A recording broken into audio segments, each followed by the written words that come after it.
All right. Hey guys. We're gonna try something quite different today. This is narration after the fact, and yeah, this is my office. It's made out of a storage shed.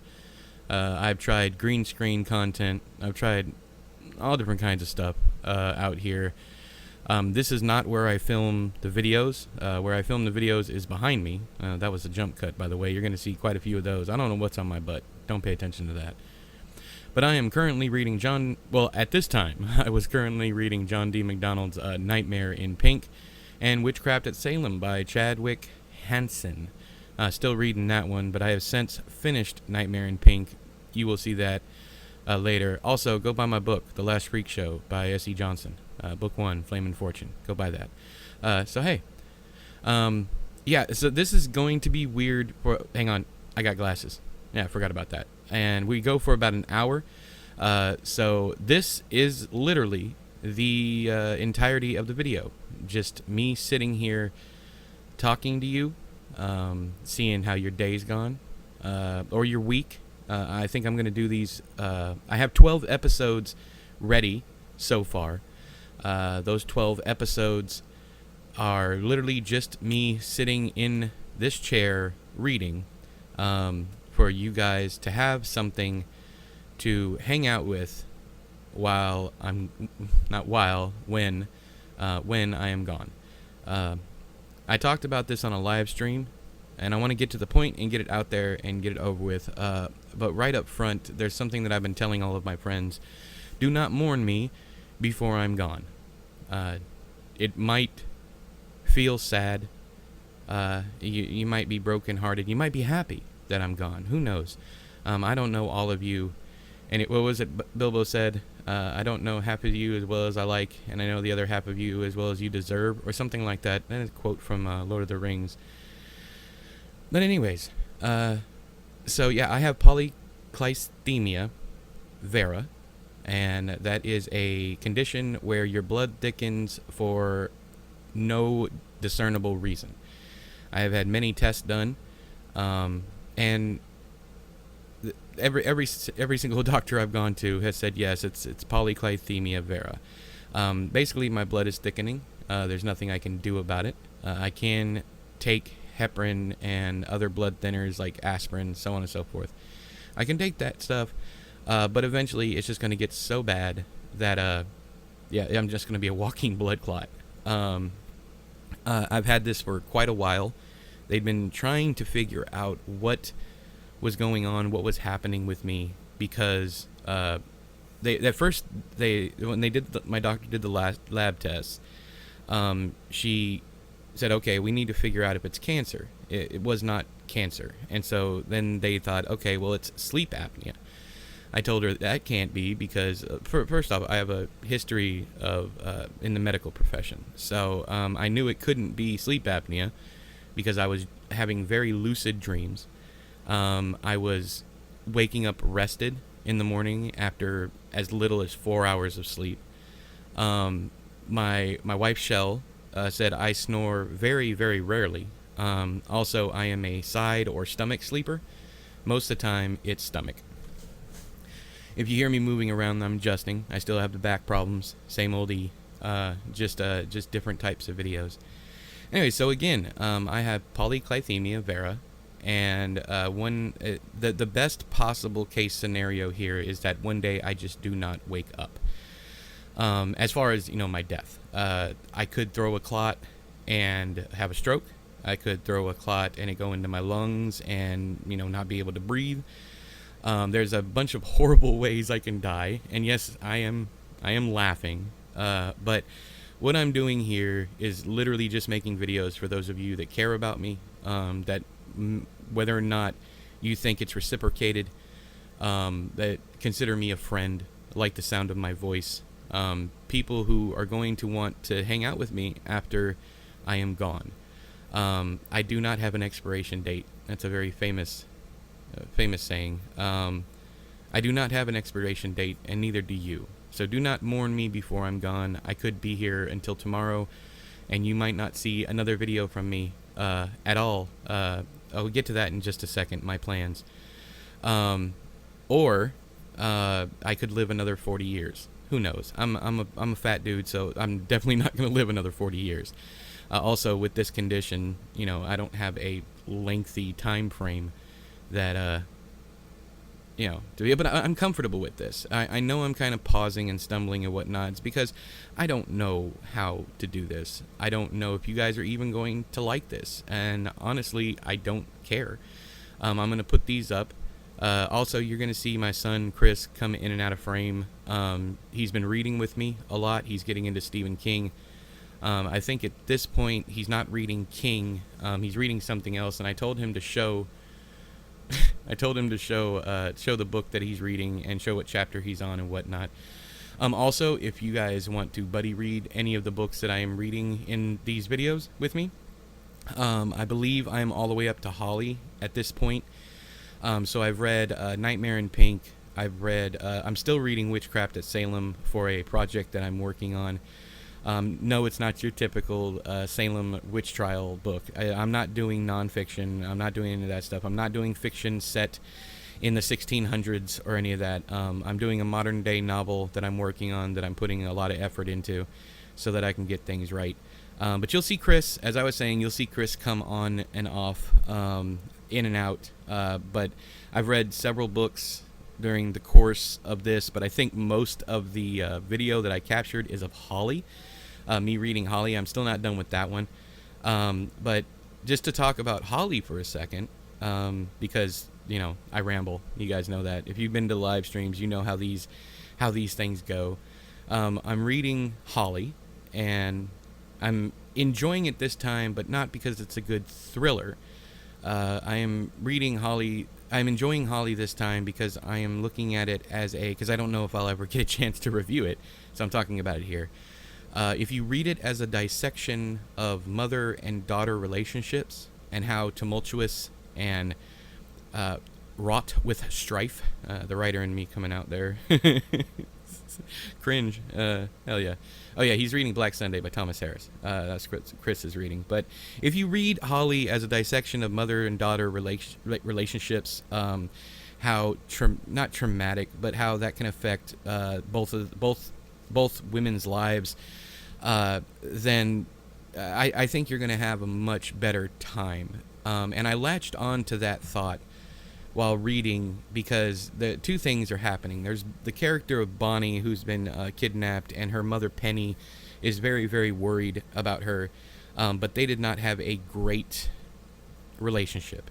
Now, you also have Holly, whose mother was very overbearing, but she loved her daughter, and you come to find out some things in the book. I don't know if this is a spoiler or not, but it's very, very early on in the book. It starts off like this. After you're introduced to the main plot, you find out that Holly's mother has passed away, and she's passed away from COVID. And there's a lot of similarities there between what happened with me and my mother. My mother was one of the first people to pass away here in central Alabama from COVID. Back when nobody was taking it seriously. It was February 2020. About 6 months afterward, when people started paying more attention to it and started taking it seriously, there would talk of vaccines and all that stuff that would come in December. I talked to the doctor. I almost gave his name away. The doctor who took care of my mother. The respiratory doctor, the specialist, the respiratory specialist. I talked to him, and he confirmed my thoughts. It's like, yeah, she very well could have been, because her death certificate says unknown causes, and then cessation of the heart. So her heart stopped, and there was other compounding issues. And I think that's where the conspiracy theorists really latched onto it.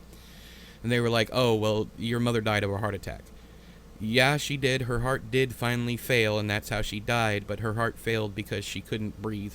So, and I'm past the whole, was COVID a hoax BS. I'm past all of that. I've started to feel really sorry for people. Like, I have a very, very good friend named Chris, who my son is named after. And his wife and her father, both COVID deniers. And I laugh because I laugh when I'm nervous, or just bear with me. Fuck it, who cares? If you think I'm laughing because it's funny that they're dead, I don't care anymore. So let me move on.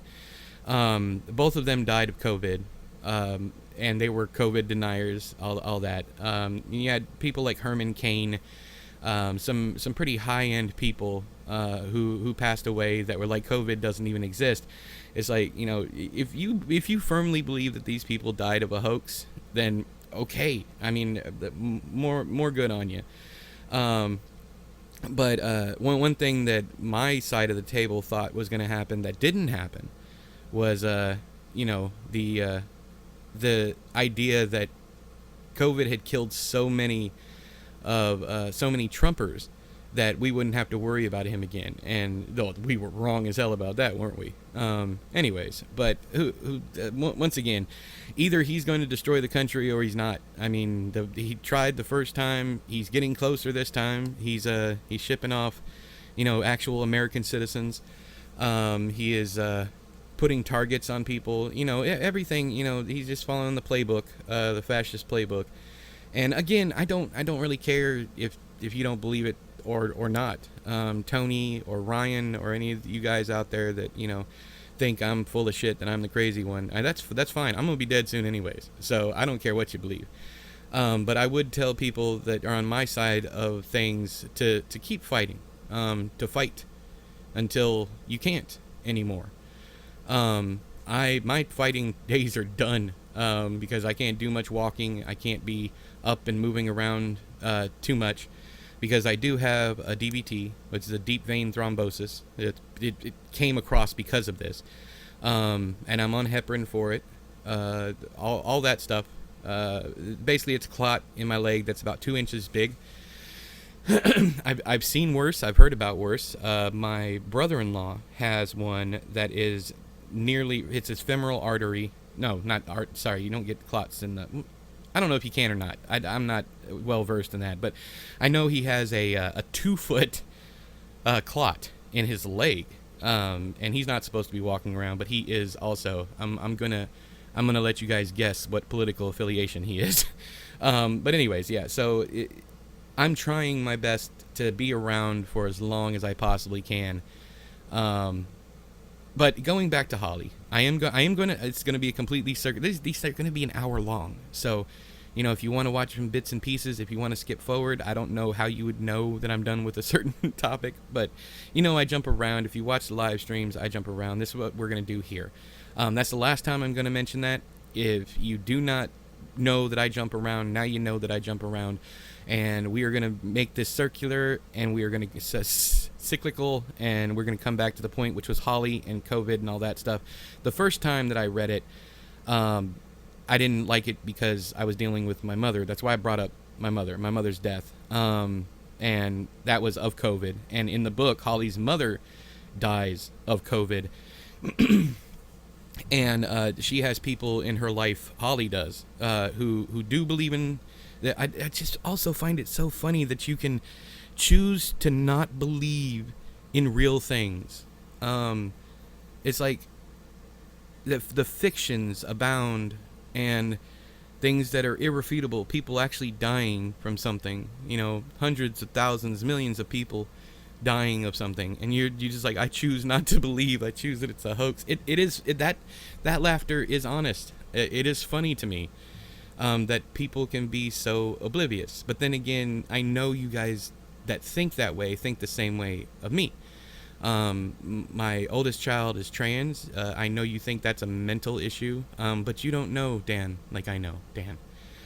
Dan is a very beautiful, caring individual, and luckily has been sheltered from all the hate that that they get from my supporters, my obsessed haters, I guess, which is funny to say because that's also like not narcissistic, but it's a little bit it's egotistical, but it's also true. So it's not pretentious if it's true. It's not pretentious if you're actually a genius, kind of thing. I don't understand why y'all want to attack my family, but I mean, if it knocks your doonies down, then go ahead. Derek, if I didn't use that right, then, I'm pretty sure knocking the doonies down is copulation, is fornication. So if I'm not right, let me know down there in the comments. Also, I'm not reading the comments. So if you've been typing angry things down there, or even happy things or kind things, I'm not reading the comments because that's not what this is for. And if you're watching this after I'm gone, after I'm finally gone, and you want to sit down with the first episode again, and you want to listen to this, maybe marked your favorite passages or whatever. I told you, I'm an egomaniacal, borderline narcissistic personality. I think everything's about me. And I've been dealing with that my whole life. That's also another reason that I started the channel, just because I have a very high opinion of myself. I have a very low opinion of my work. If that makes any sense to you, I'm very intelligent, hyper intelligent to a point where, also I'm autistic, ADHD, all of that shit. I fall under every category. Some are worse than others. I'm dyslexic, and I ramble. Don't I ramble? Yeah, we're coming all the way back around to Holly. So Holly's the same way. I love Holly. Holly's ADHD. Holly is autistic, obviously. I don't know that King ever really puts a pin on a label for her, but all the signs are there. She's an introvert. She's all of those things.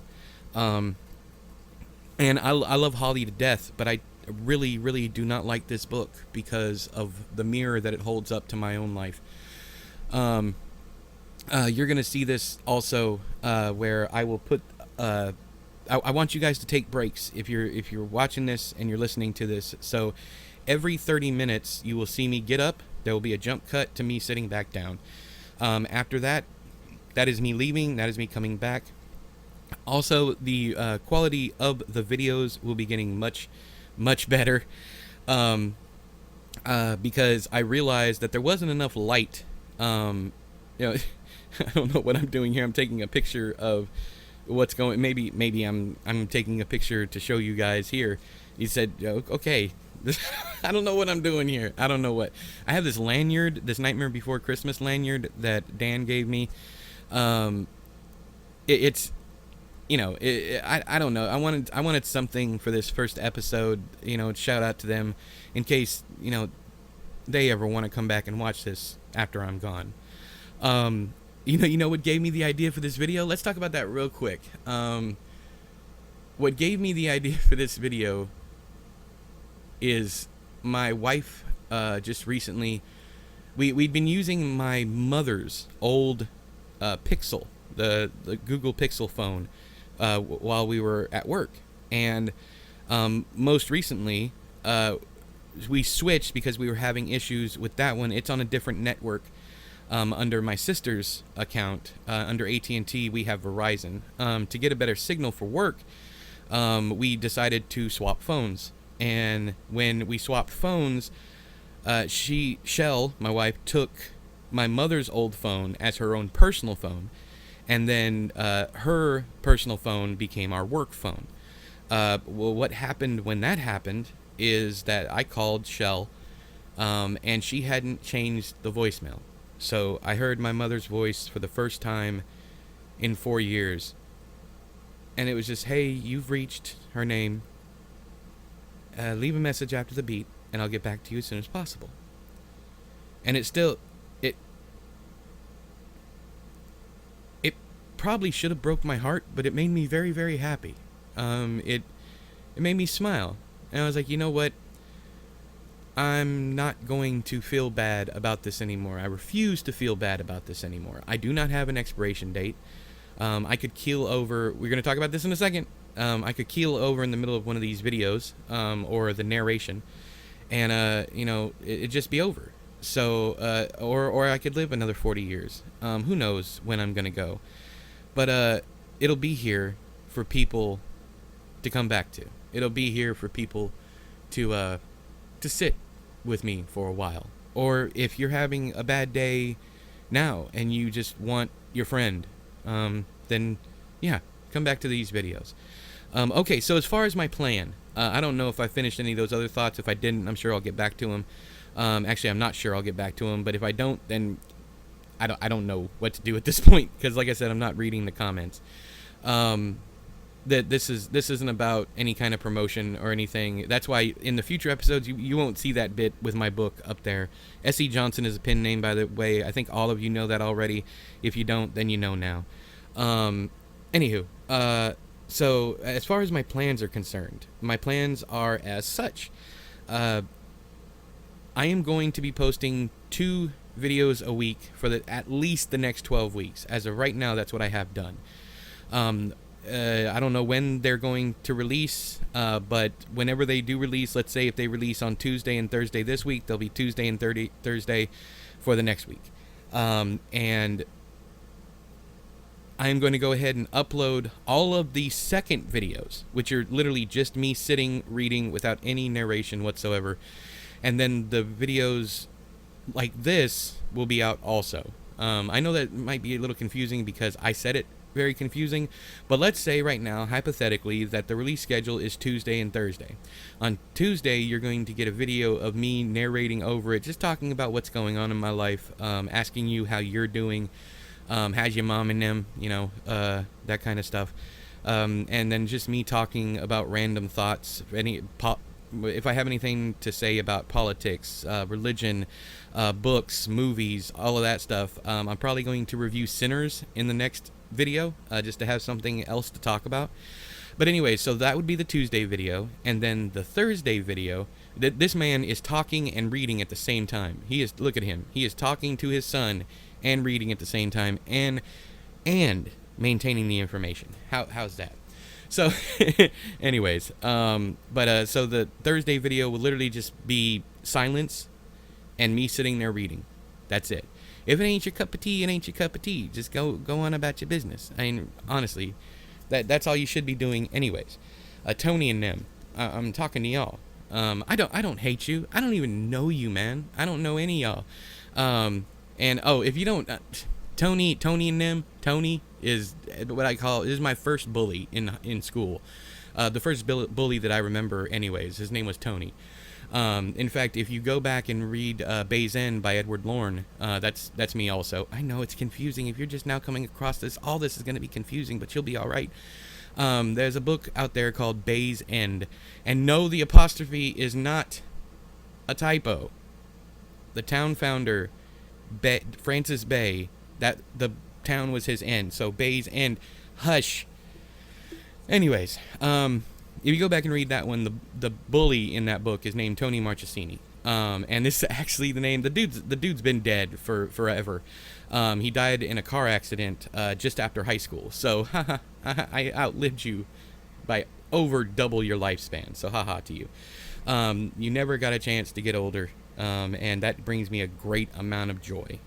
Just like the lady that messed with me when I was 11. 40-year-old woman messed with me when I was 11, and she died not really in a car accident. Let me tell you this story. So she was driving. She was the last one in line. She was the third of 3 cars. The car up in front hit a boar.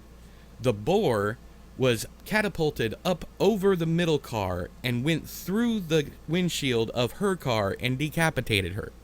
There was so much force that not only did it go through the window, but it took her head off. So yay for her death too. That's absolutely fantastic news. It was one of the best pieces of news in my life. So Tony and them, if you're listening to this, which you're not, but if you're listening to this, that's why I call you Tony. And I know you're not going to understand, but yeah, Tony and them.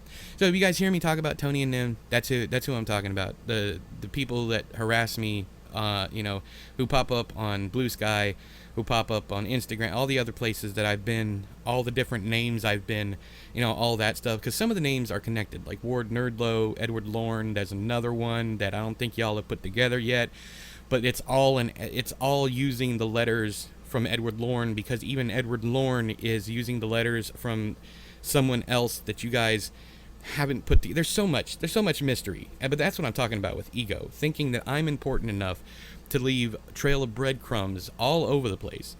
It's like the S.E. Johnson. Okay, so if you talk to Charlene of Char's Horror corner, she knows me by the name Scott Wax. And her buddy Andrea Rawson, I don't know, I can't remember. But those two think that my name is Scott Wax. And the funny part about that is if you then go to search up my mother's, I'm not going to tell you her name, but I did out the name pretty early on for this reason. So if you look up my mother's obituary, she is survived by Scott and my family's actual name, their names, my wife and my kids. So this trail of breadcrumbs, if you're wondering where the S.E. Johnson comes from, I am E. I have to put the E in there somewhere, right? So the S, Scott, right? All right. Wax, Scott Wax, that they know me as, that's important too because of the wax. All right. So now you have S.E. Johnson Wax, or if you say it quickly, S.C. S.E. S.C. There's a company out there that is a cleaning product company. They make soaps and detergents and all that stuff. They're called. They used to be called S.C. as in cat, S.C. Johnson Wax. Okay. And I thought I was slippery. I thought that I was like soap. So S.E. Johnson Wax. And if you don't believe me, you can hit up Char or Andrea Rawson, either one of those people, and be like, what's Edward Lorn's real name? And I'm sure they'll tell you because they can't hold water. And this is gonna blow a lot of y'all's minds because you know Charlene is a very good person, and I know Charlene is a very good person. But yeah, Andy blackmailed me at one point in time.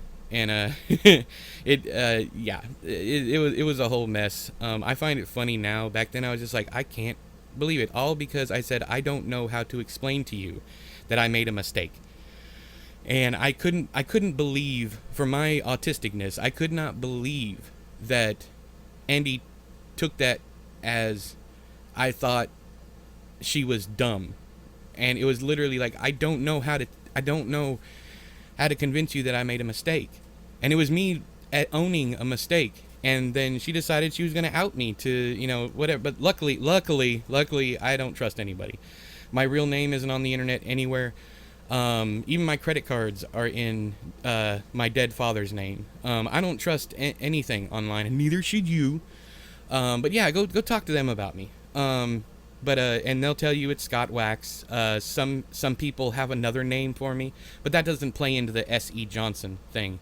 I think the S.E. Johnson thing is hilarious. First off, I think I'm clever. I'm like Doctor Who.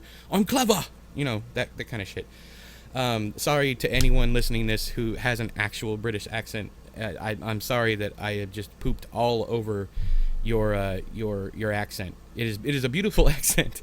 It really is. I can't do it worth a crap, but it is a beautiful accent. Where was I? I don't know, but there's a break coming up soon, so if you need to go grab some water or whatever, that now is the time to do that. If you're still watching this, first off, wow, I must have meant something to you, and that blows my mind. It really does. That so many people consider me a friend, people I've never met, people that honestly I don't know well enough to consider you a friend. I might know you might be an associate, acquaintance of mine, but there's a lot of you out there. There's over 11,000 here. There's 30,000 on TikTok. And over on TikTok, it's funny because I'm a completely different person. And nobody has ever put two and two together. My name over on TikTok is Earl. As in Cousin Earl. Yeah. Y'all remember Earl? Yeah, I'm not going to do it too much here because y'all just don't like him. It didn't really. But yeah, I've been a lot. Another thing is I'm going to kind of let some things out here. I have been a voice actor. I have done numerous uncredited things as far as that's concerned. I'm also a graphics artist. I think some of you know that, especially if you're a Lorn fan or follower. Lorn was kind of like my... First off, Lorn is not the biggest name I have. I think that might come to a surprise to some people. I have two best-selling author pen names that are just out there. and nobody knows. Nobody's put it together yet. I think it's hella obvious because, I'm me. It's like how do you not know? Oh, perfect example. And yeah, we're rambling again here, but we're about to hit the break time. So there, one of you out there, know who one of the big names that I wrote under. And it wasn't a long time gig. It was me literally writing a book for a friend because the friend had a contractual obligation, and I was asked to write the book because they couldn't. So that's not one of the best-selling ones. But after this person, who I will not name, you know who you are, after they figured it out, they asked me, and I've always been honest with people. If you come to me and you ask me, whether it be email or in person or whatever, it'd be like, are you so-and-so? I will always be honest with you and tell you yes or no. And that he came and he's like, you're this person. And I said, yes, I am. And he said, you know what? Now it's really fucking obvious. And that's the thing, but you don't know until it's like staring you right in the face, until that option becomes an option. A lot of the authors that you guys love, they're not who you think they are. A lot of these celebrities, most of the celebrities that you guys, worship are not who they say they are. We're not. We are professional liars. That is exactly, we are professional con people. And because where con man comes from, right? Confidence. It's not convict. It's not any other thing. It's confidence. We're giving you confidence in us. That's what we do. That's what entertainers and especially writers do. We give you the confidence to believe the lie, so that when you're reading our stuff, you think it's real. And some people take that shit way too far, and some people can't be fooled at all. So, but a lot of us fall right in the middle. And I love that idea that a lie can be a good thing. The little white lies, the fictions that help strengthen bonds, that help, lying is not always a bad thing. Dishonesty, there's something to be said for good dishonesty.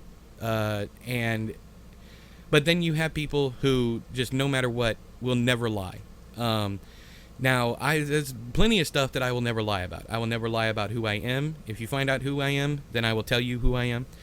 I will never lie for, how do I put this? Because I was about to say I'd never lie for money, but that's what my job entails. So I guess I would never tell you that something was happening in my life.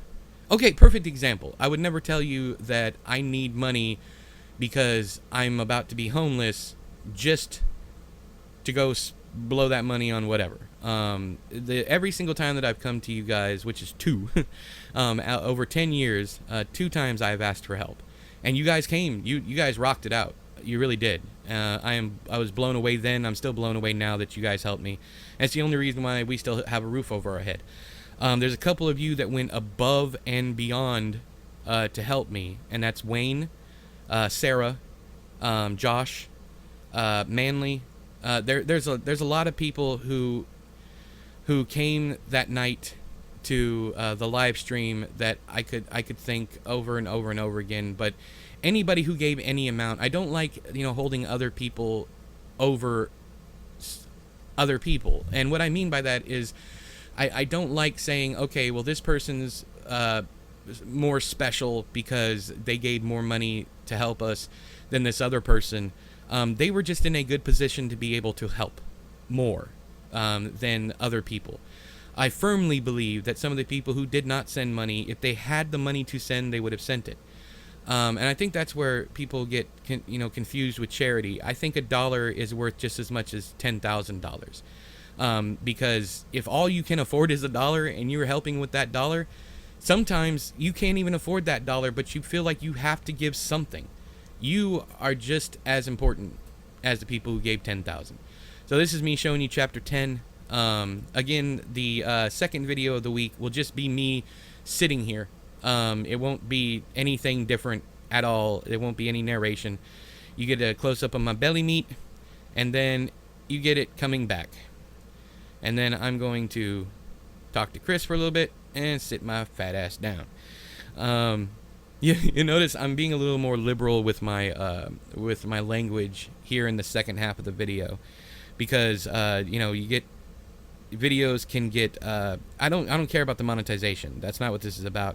But they can be suppressed is the word that I'm looking for. So you might not even know that it's out unless you come back and you check, whenever I decide I'm going to do this. So yeah, I learned a couple things about lighting coming up that I think the next episode of this, you guys will see that, I can do lighting well when I choose to. Also, it was a happy accident. But I do know that it looks pretty, and I think it takes a certain level of skill to even know when something is good. And that's kind of where I want to go next. So I've long said that book reviewers are just as important as the authors. And then there are authors out there that literally say, why are you reviewing me? I'm the writer. What do you know about good writing? Just being able to tell what's good and what's bad is a skill in itself. And I think I see both sides of it because I have been in both sides of it. I have been a reviewer. I sometimes got paid for my reviews. That's not the authors didn't pay me, but criticism sites paid me. So I've been a published author I've been doing both for over 20 years. So I think there's just as much importance to be placed on to be placed on authors as there is for the people who make books successful, and that's reviewers. And when I say reviewers, I'm even talking about the people who, if you've read a book and you ran to a friend and is like, this book is so good, it's amazing, or this book is absolute garbage, you should read it to see why. All of you are heroes, I feel, because whether it be negative reviews or positive reviews, they carry the same weight. They both can get people to read the books. They can both run people away from the books. And you're like, how can a positive review ever run a person away from a book? It's very simple. People don't believe the reviewer. They're like, oh, well, they're hyping it up too much, I'm not going to read the book. It's as simple as that. It really is. But yeah, the reviewer, the critics are just as important as the artist. And the critics can sometimes be even more important because good books disappear into the void all the time. I don't even remember why I got up here. I think I had to go to the bathroom or something, but these are going to be cut out in future videos, so you won't have to sit here and oh, y'all remember Church of the Chair? Let's fondly discuss Church of the Chair and what happened there. So Church of the Chair came about because, and this is how I got in monetary problems to begin with. I had a buddy who was a director, I'm not going to name names, who said, hey, you should delete everything under the Edward Lorn name because the work makes me uncomfortable. And I said, okay, well, I'm going to need some compensation for that. And he's like, yeah, well, okay, let me do this series with you, rada. And then he gave me some compensation, and I did it. The series hasn't happened, and I don't know that it ever will, but that's what occurred. I deleted everything for contractual agreement.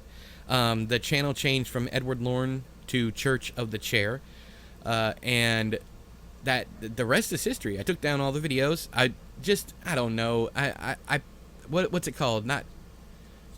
I made them private. That's what it is. No, unlisted. I knew there was a difference. Private, only I can see it. Unlisted means that you can see it if you have the link. So I told people, I warned people, I gave people months and months in advance notice, and still people were popping up, hey, what happened to the videos? So I started the Discord. The Discord's now locked down. If you can find an old link, I don't think it's going to work, but if you do get in there, please treat those people kindly. Those are people, everyone in there I consider a friend. At some point, they have either helped me, or I have helped them, or, I talk to them on a regular basis, so on and so forth. If you are a member of the Discord, and you interact with people, I should add that, and you interact with people, I think, yeah, I think you're awesome people, and you should get some kind of acknowledgement. So here I am saying, you're fucking awesome. So yeah, stay awesome. love your face, all that stuff. And yes, I said love your face, and I said it before Philip DeFranco said it. Damn it, I don't have any proof of that. I just know that the first time I heard him say it, I was like, wait a second, where the hell did he get that from? Now, I'm not a public persona, but I was saying, love your face long time ago. You can ask Nettles. If you know Nettles, you can ask Nettles. If not, then it's whatever. Okay, so I don't know why I'm still gone. In fact, I'm getting a little curious. But yeah, so the background here, over to the right, you'll see all these books stacked up. You're going to notice some books that I have reviewed, but I like keeping books of authors around. Like you'll see Blacktop Wasteland, Razorblade Tears, both by S.A. Cosby, both books I've read and reviewed, but you won't see All the Sinners Bleed, because that one is in there in my room waiting to be read. Almost everything else here is my TBR. That entire shelf is my TBR. You can see books like Rabbits. Let's see here. What is that one? Cloud Atlas. What's that book? Daniel whatever. House of Leaves. Sorry, all those books are up there. You got a bunch of books. You have something, Case of M or something, a book right underneath the American Werewolf of London. You'll see the Tequila Sunrise looking book. That was sent to me by a fan of the channel, and I couldn't get into it. It was like a YA kind of thing, whatnot. But let's talk more about what's going on in the background here, because it's not just madness. Sorry, I had to get a drink. All right, so over on the left-hand side, you see an embroidery or a cross-stitch that says "fuck." Cassie made that for me. If you know Cassie, Cassie's amazing. There's some other things going on up there. There's a beautiful black woman with rainbow hair up there. You have Howard the Duck, favorite movie of all time. You have King's The Losers Club. I don't know, not plaque, but it's something that they sold at a Spirit Halloween, so I grabbed that. It was supposed to be in videos, whatnot. It never was, I don't think. If I'm wrong about that, let me know. And then there's another one, a clown, like breakdown what makes a clown scary. That's the blueprint in the background. You have the Lorn, which was my villainous era, back when but somebody did this for me because everyone thought that I was a bad guy, because I even reviewed, I sometimes gave my friends 1 stars, and that made me a bad guy.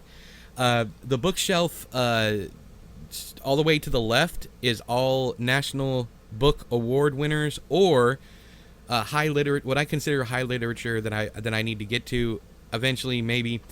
My It Pennywise shelf behind in the middle there.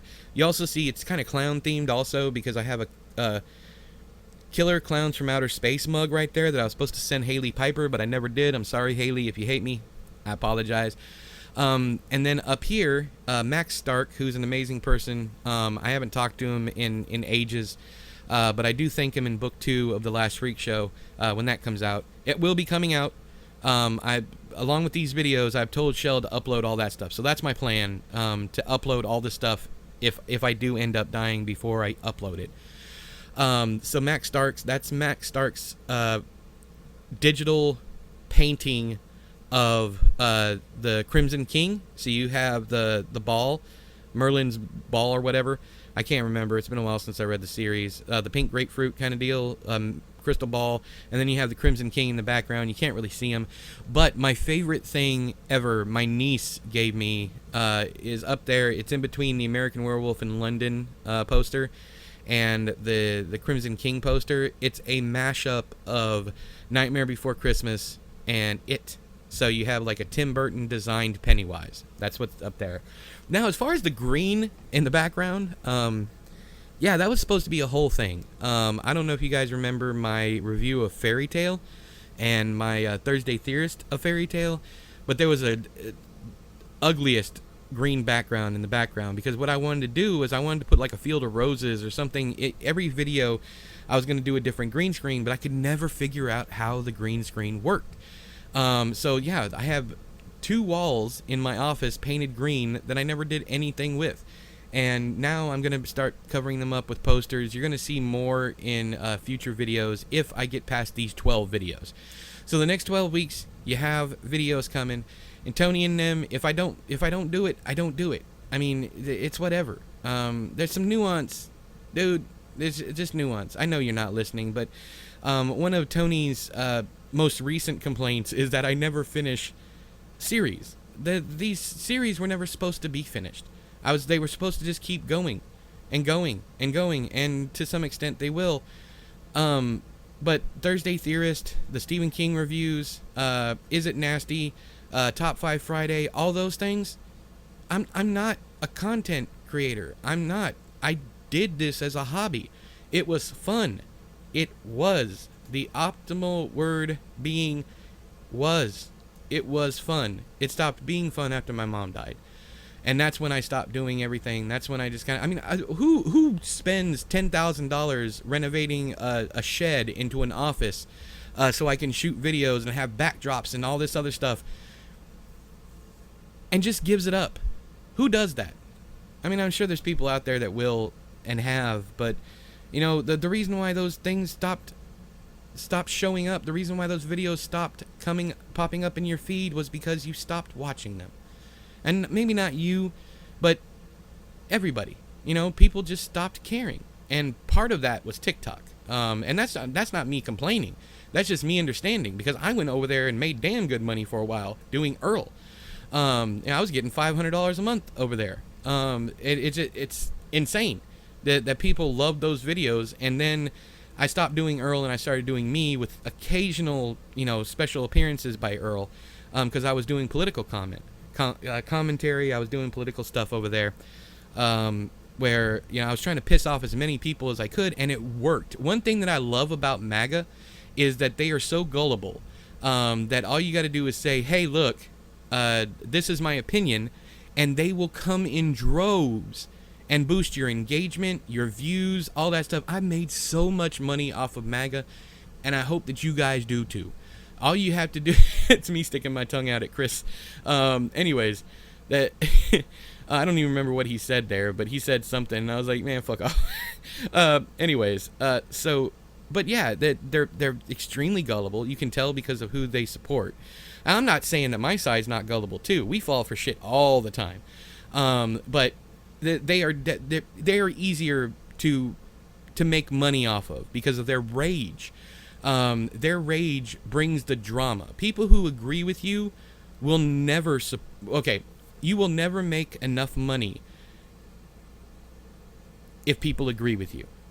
And eventually, you run the risk of having those people turn against you. Okay? If they have already turned against you from the get-go, you can make so much money off those people. And it's literally just because you are saying your opinion, something that you feel is true, or your belief, or whatever it might be, your own opinion, in your own space, and they will they swarm. Go check. Well, don't go check it out if you're triggered by homophobic comments, but go check out my review. Now, you don't even have to play the video. For those of you gullible folks out there, you don't even have to play the video. Okay, you don't have to let me make money off of you. Well, that's one of my highest grossing videos because All Boys Aren't Blue. That one right there.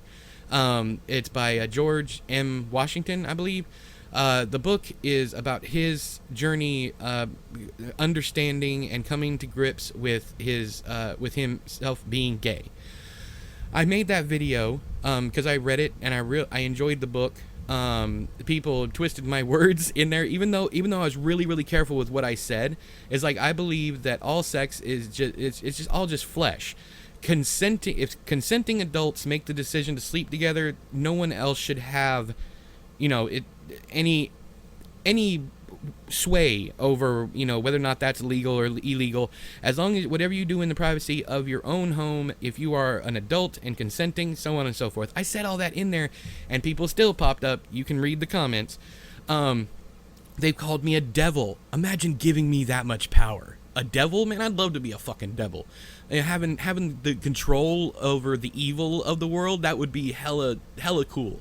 It'd be definitely villain era, I would make certain people do horrible things to themselves, not to other people. I wouldn't do that. But I think for the most part, if Satan does exist, which he doesn't, he's a construct of man, so's God and all the other stuff.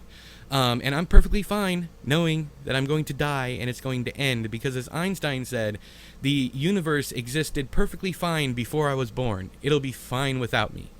I love that quote. This is Chris leaving, by the way. He is done for his reading. He reads about 30 minutes a day. Sometimes he'll read it a full hour with me. Right now he's working on Cujo. You see that in the future videos. Also, after the 12th video, you'll see my hair change. My hair is short. So after the 12th video, that's when you will be into the new content, but hopefully I'll be 12 more videos ahead of you. So this is never about getting you the newest, hottest content. This channel was never about that, and here I am bringing it back full circle again. This channel was never about saturating the... I was doing daily videos at one point in time because I did not like... I got really, really manic, and I went and I redid all of the Stephen King theorist videos. And now I am perfectly happy with that series the way it is. I could go back, if I live long enough, I could go back and do the Dark Tower books and his new books, but I don't think I will. You might get one for Holly, you might not. You might get one for Never Flinch, which just came out, you might not. But I'm also doing some stuff that some of my detractors, my haters, every time I say haters, I gotta laugh. It's just so cringe and it's just so ridiculous that people dislike me, or that people like me. It goes both ways. It really does. I can't believe people like me. I can't believe people hate me. Anyone who's indifferent about me, that's what I expect. But anyways, I'm going to be going back and reading Greg Iles again. I stopped reading the last book in his series because he made mention in the narration that black people smell different than white people, which is it's stupid. I've lived with a black woman for 20 plus years. At this point, it's been 23 years, but 24. Sorry, 24. I had to look down here at the date. 24 years together, and she doesn't smell any different than any of the white women that I was with. It's just, yeah. Anyway, it's weird, and I stopped because it seemed like one of those casual racist things, one of those things that perpetuates a stereotype. And I stopped reading. But even Greg Iles, the author, knew that what he was saying was stupid, because anytime you read an author explaining something away for the character and not in the character's voice, obviously it's author intrusion. So he said the black guy smelled different, not in a bad way, just different, which is what Greg Iles. All right, so but anyways, he has a new book out too. It's called Southern Man. So I'm gonna go back. I know the Pen Cage series like the back of my hand. Even better than I know the back of my eyelids. I'm gonna go back and read Mississippi Blood, and then I'm gonna read Southern Man. Those two alone is like 1,800 pages. So 1,700. Sorry, it's 900 and 800 pages. So Chris is back. I think at this point he just hangs out with me. Okay, so Greg Iles again. With Greg Iles, I know those books, The Quiet Game, Turning Angel, The Devil's Punch Bowl, The Bone Tree. I can't remember what the other one is. Oh, Natchez Burning, then The Bone Tree, then Mississippi Blood, now Southern Man. That's the Pen Cage series. I know all those books they're still fresh as the day that I read them in my head. So I'm only reading Mississippi Blood and Southern Man, rereading the first half of Mississippi Blood. But if I continue the series, those are going to be next. And if I get to Never Flinch, I get to Never Flinch. Also over here on my my nightstand turned whatever you want to call it, I guess light stand. You'll see that in the next video. I also have You Like It Darker, and I'm going to be reading those short stories one short story in between every novel that I read. Luckily, the Pen Cage series blows by. And there's like 600 to 700 page books that I can read faster. He's basically the Stephen King, but in thriller form. So I'm going to be reading that. I also have City on Fire by, I can't see the author here, but I'm looking forward to that one too. It's the type of postmodern maximalist fiction that I really, really like Infinite Jest, The Instructions by Adam Levine. Adam Levin, sorry. Infinite Jest is by David Foster Wallace. Another maximalist author is Thomas Pynchon. I have a whole shelf of Pynchon behind me in my book review videos. But yeah, all that stuff. Yeah, it's I really, really like it, and maybe I'll just start talking about that. What I like about it. I like literary fiction. I like books that have no point and purpose. I like weird books. Books that are not like... I'm so tired of the average thriller. I'm tired of the average romance. I'm tired of the average everything. At this point in time, literature has been a thing for thousands of years. Fiction has been a thing for hundreds of years. And somehow we're still telling the same boring stories. That's why I have books like Rabbits and House of Leaves and this other one like Cult of the Cactus. There's so many weird books out there, but I keep finding myself coming back to Stephen King, coming back to Dean Koontz, coming back to Greg Iles. You know, I keep finding myself coming back for those guys because I understand they are comfortable. They are comfortable. But we need more authors like Blumhouse and A24. We need more authors willing to take chances on stuff that they know is not going to sell. And I know that sounds crazy, but that's art. We should not be making art for money. We need to be making art for fun, to fulfill our own hearts. And that's what The Last Freak Show is. Buy book 1, Flame and Fortune. C. Johnson. Anyways, I'm done with that. That's I find it funny that I literally proved a point that I've been making on social media for ages. If you push your book, the harder you push your book, the less people are going to care. The less people, the more annoying you're going to become. And that's what I did, man. I became annoying as hell. Everywhere you looked, where I was, it was annoying. I was everywhere talking about The Last Freak Show. And in hindsight, I mean, I did everything I told you guys not to do. Now, do I realize that nowadays? Yeah. Did I realize that then? Yeah, I did. Yeah. I think I was scared of success. I think I knew with this book, if I didn't get it out, I would never get it out.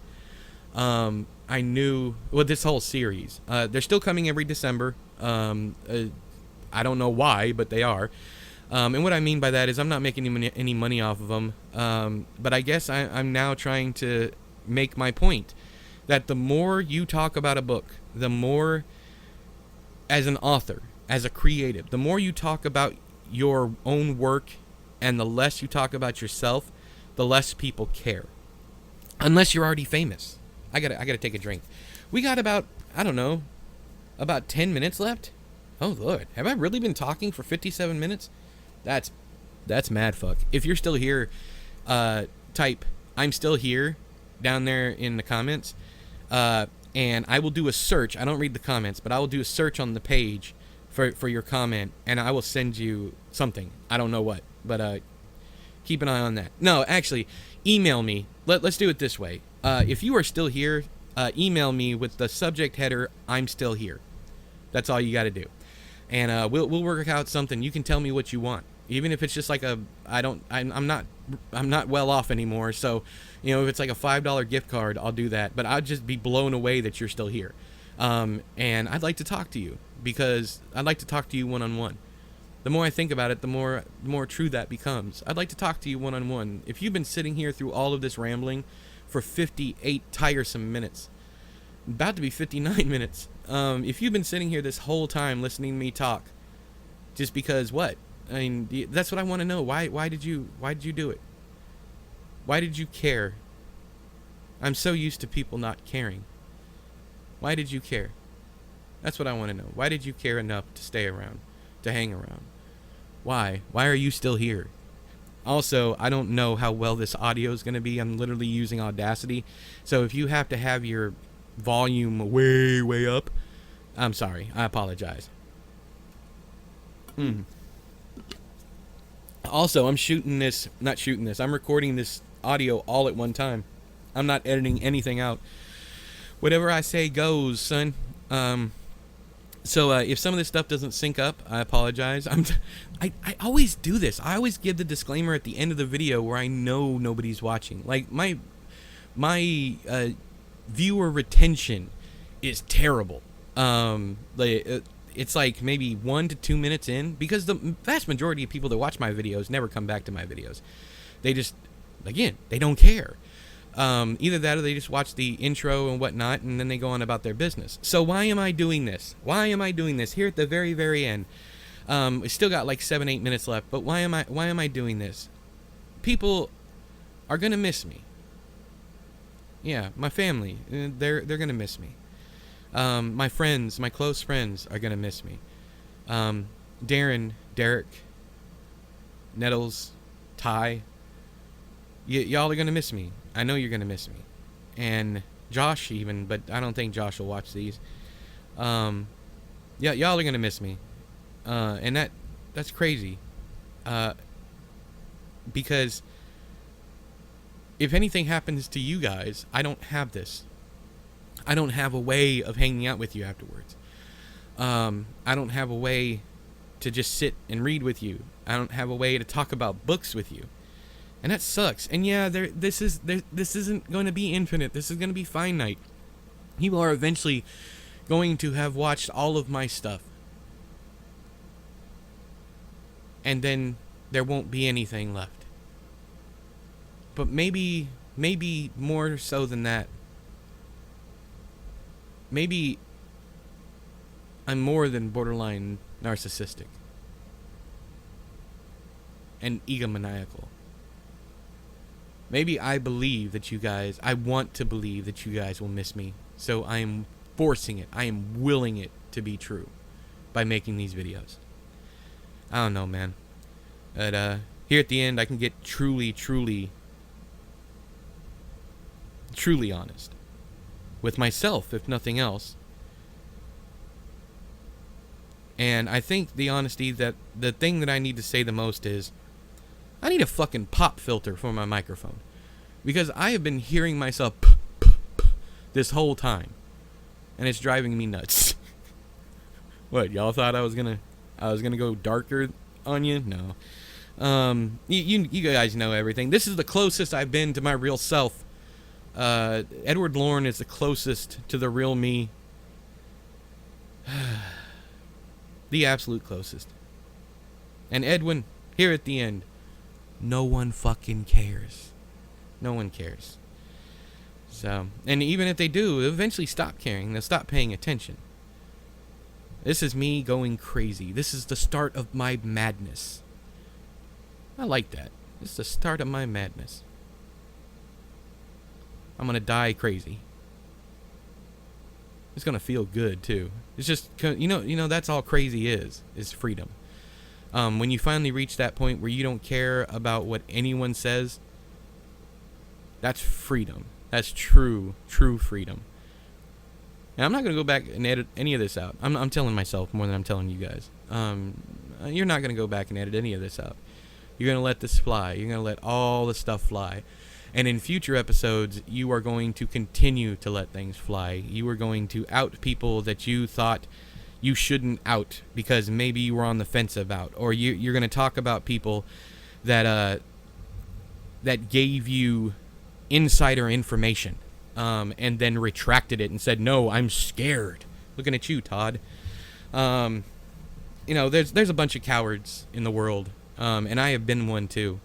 I've been a coward, and now that, you know, it might be over, it might not be over, I have just stopped caring.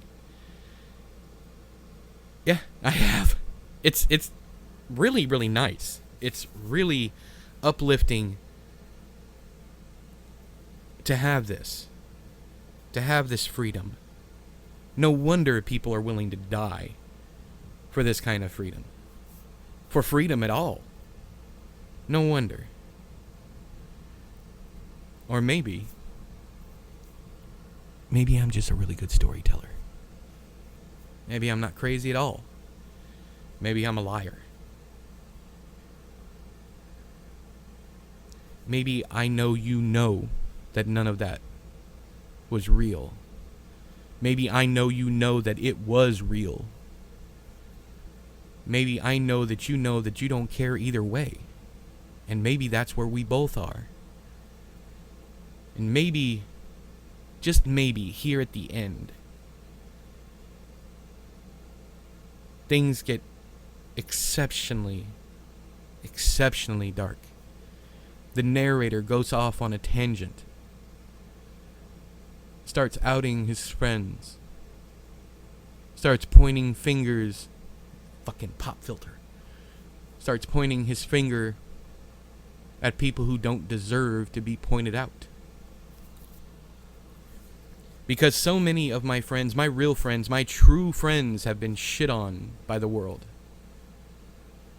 Whether they be trans, whether they be black, whether they be gay, straight. So many of my friends feel like they're alone, and god damn it, I don't want you to be alone. Even if that means making this kind of content. Maybe me letting my random thoughts, my rambling, maybe all of this means something. Maybe it doesn't. But if I can reach one person, if I can make one person believe that none of this shit fucking matters, man, maybe I will have meant something. Something. But everyone forgets. And I think that's where I'm going to end this. Even if they don't forget. For instance, Jesus Christ. I believe that the dude was just a random dude, just like Martin Luther King Jr. Someone who was into civil rights and love and hope and all that. Maybe even a Barack Obama kind of thing. That the only message these people had was peace and love and unity. And they killed them. But what I'm saying is, even if you're someone like Jesus, and you fast forward to the future, there are people like me, like Edward Lorn, like Ward Nerdlow, like Edwin, that will think you never existed to begin with. Y'all have a good one.